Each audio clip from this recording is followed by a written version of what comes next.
সিলেটের লন্ডন প্রবাসী বুরহানুদ্দিন শফি হত্যাকাণ্ডে জড়িত সাব্বির তাহিরুল এবং স্বপন নামে 3 জনকে গ্রেফতার করেছে পুলিশ। তাদের মধ্যে 2 জন আদালতে স্বীকারোক্তিমূলক জবানবন্দি দিয়েছে। পুলিশ জানায় ব্যক্তিগত দ্বন্দ্ব এবং একটি মোটরসাইকেলকে কেন্দ্র করে বাকবিতণ্ডা হয় এবং তার জের ধরে শফিকে হত্যা করা হয়।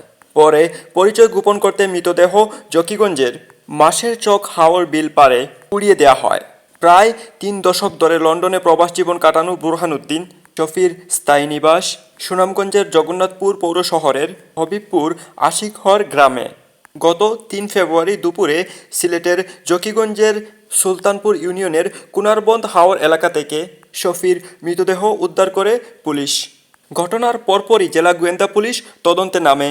তথ্য প্রযুক্তির সহায়তা, বিভিন্ন আলামত বিশ্লেষণ এবং মাঠ পর্যায়ের অনুসন্ধানের ভিত্তিতে গত 20 ফেব্রুয়ারি জকিগঞ্জ থেকে সাব্বির তাহিরুল এবং শোভনকে আটক করা হয়। পুলিশের দাবি, একটি মোটরসাইকেলকে কেন্দ্র করে বিভিন্ন ব্যক্তিগত বিরোধের জেরে পরিকল্পিতভাবে শফিকে হত্যা করা হয়।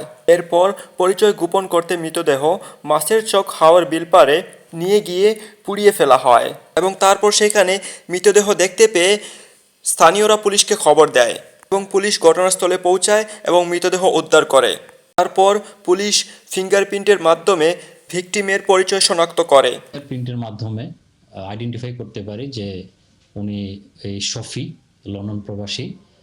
আর তখনই আমরা খোঁজ পাই যে এয়ারপোর্ট থানায়, সিলেট মেট্রোপলিটন পুলিশের এয়ারপোর্ট থানায় একটা জিডি। পুলিশ আরও জানায়, গ্রেফতারকৃতদের মধ্যে 2 জন আদালতে স্বীকারোক্তিমূলক জবানবন্দিও দিয়েছেন। এছাড়া নিহতের ব্যবহারকৃত মোটরসাইকেলও উদ্ধার করা হয়েছে। শোভন, সাব্বির আর আরেকজন আছে, এরা 3 জন মিলে প্ল্যান করে যে কিভাবে নিয়ে আসবে, চকিগঞ্জে নিয়ে আসবে, আসার পর পরবর্তী কার্যক্রমটা কি হবে। তো ওদের জবানবন্দি থেকে আমরা যেটা দেখলাম, চকিগঞ্জে নিয়ে যাওয়ার পরেই 30 তারিখেই নিয়ে যাওয়ার পরপরই ওরা ওনাকে আক্রমণ করে। আক্রমণের এক পর্যায়ে উনি মারা যান।